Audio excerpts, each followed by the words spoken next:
Klassika Fanta zavqi bilan to'qnashganda u paydo bo'ladi.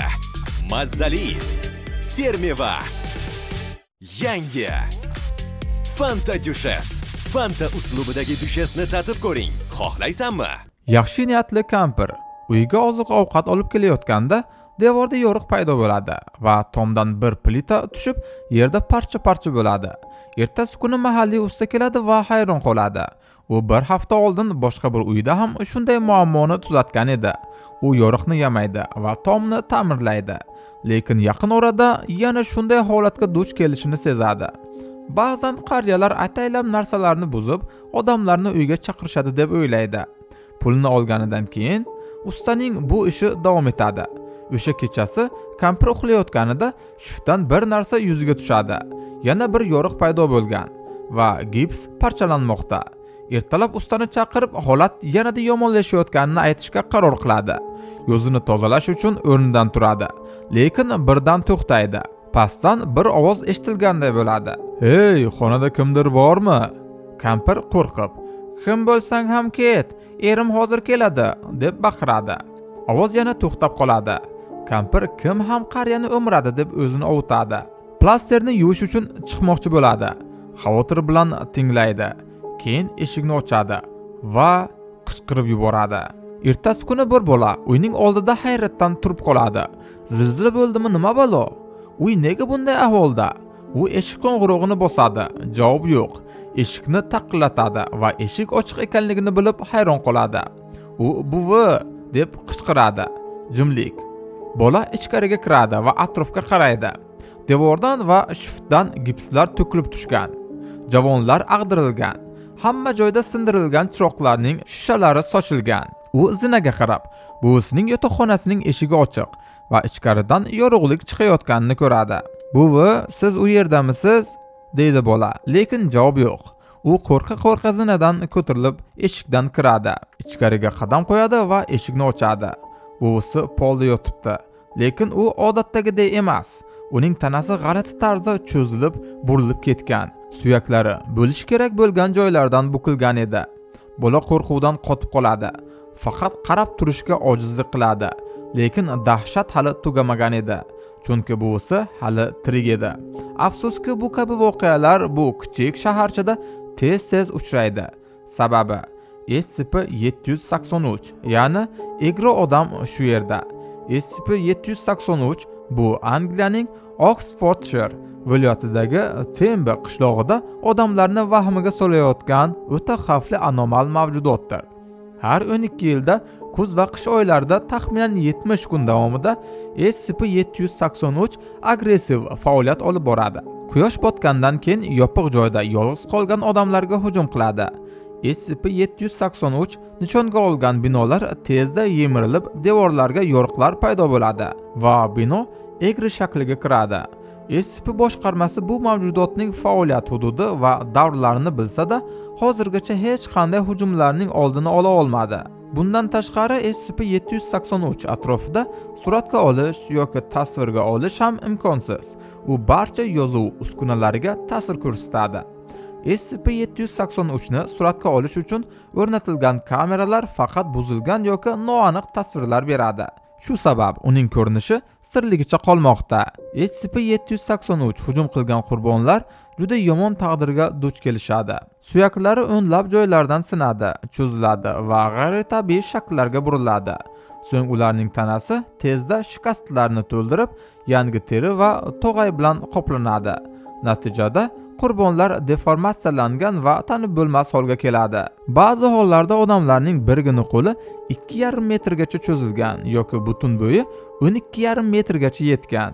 Shunga qaramay, ko'pchilik qurbonlar tirik qoladi, lekin falaj bo'lib yoki vegetativ holatga qoladilar. Hozircha 27 nafar SCP-783 qurbonlari maxsus fond tomonidan boshqariladigan mahalliy shifoxona qanotida uzoq muddatli parvarish ostida. SCP boshqarmasi o'rganayotgan ko'plab anomal hodisalar singari Tembe qishlog'i aholisi ham egri odam haqida ma'lum darajada xabardor va u bu yerda mahalliy afsonaga aylangan. Tadqiqotchilar hatto mahalliy maktab o'quvchilari kuylaydigan bir bolalar qo'shig'ini ham hujjatlashtirishdi.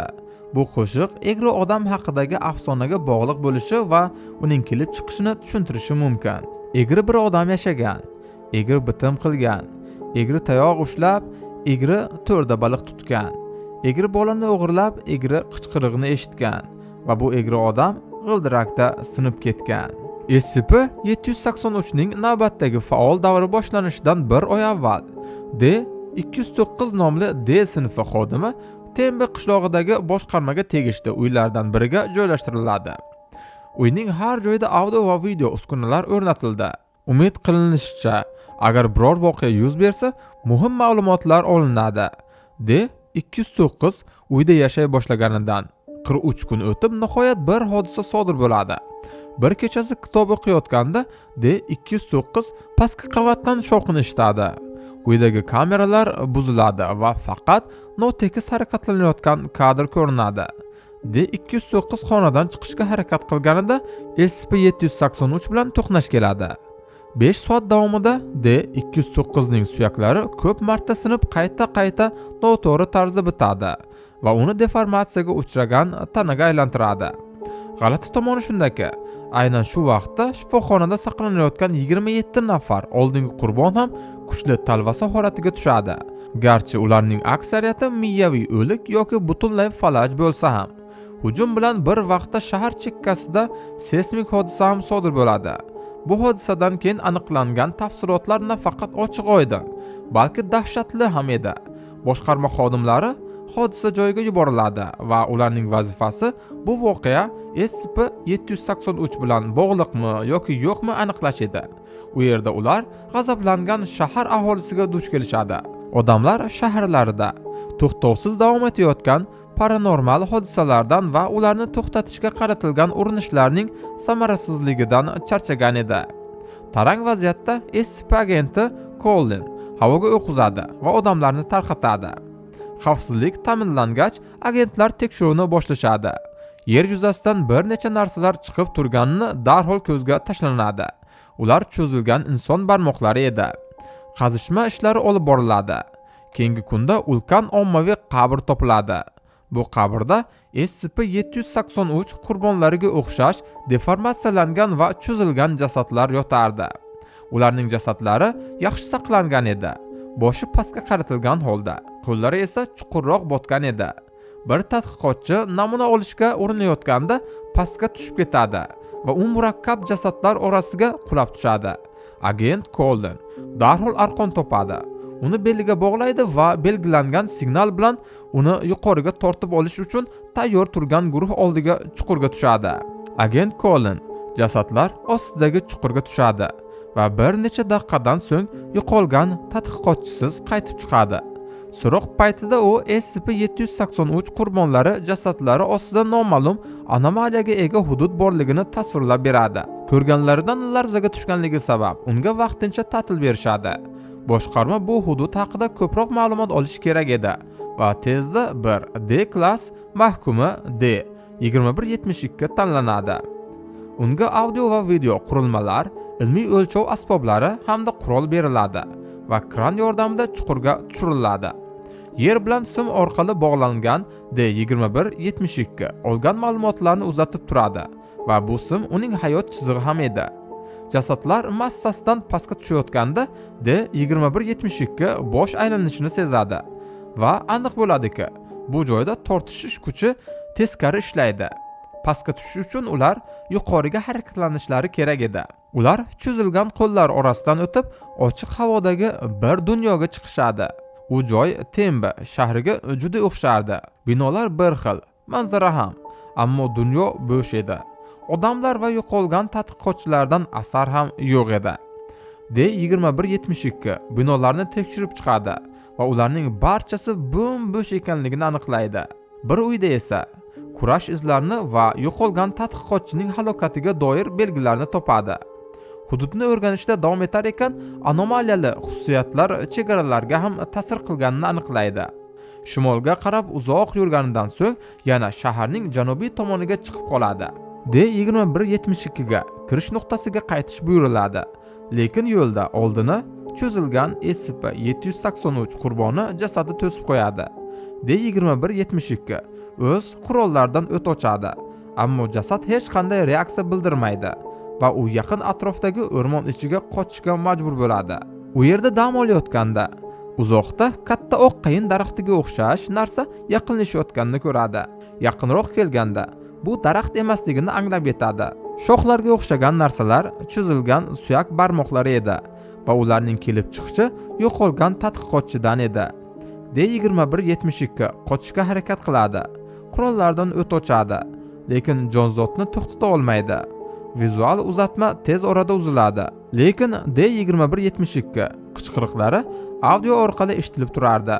Bir necha soat o'tgach, kutilmaganda tasmaga 2 marta tortish signali beriladi. Bu esa uni yuqoriga ko'tarish kerakligini bildiradi. Tibbiyot jamoasi D-2172 ga yordam berish uchun hodisa joyiga yuboriladi va kabelni tortishni boshlashadi. Biroq ular faqat D-2172 ga tegishli bo'lgan, ammo bo'sh qolgan ilgakni ko'radilar. Keyin ular ilgakni ushlab turgan bir qo'lni payqashadi. Bu D-2172 ning qo'li edi.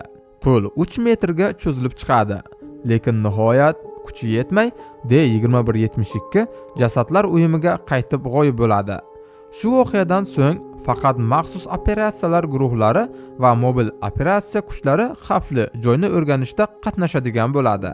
3 ta ekspeditsiya o'tkaziladi, lekin tafsilotlari maxfiy qolmoqda. SCP boshqarmasi Tembe qishlog'ini kuzatishda davom etadi va SCP-783 ni o'rganish va uni nazorat qilish yo'llarini topishga harakat qilishadi. Anomaliyaning yuqori xavfi sababli u Keter toifasiga kiritilgan va Tembe shifoxonasi yonidagi bino vaqtinchalik 5-sayt sifatida ajratiladi. SCP-783 qurbonlari aniqlanganda ularning jarohatlari hujjatlashtirilib, jasadlari yo'q qilinadi. Endi borib doktor Bobning fayllaridan boshqa birini tomosha qiling. Biz ungacha yanada qiziqarliroq SCP-lardan birini topib sizlar bilan bo'lishamiz. Video yoqqan bo'lsa like bosing va kanalimizga obuna bo'ling. Xayr, ko'rganda ko'rishguncha salomat bo'ling.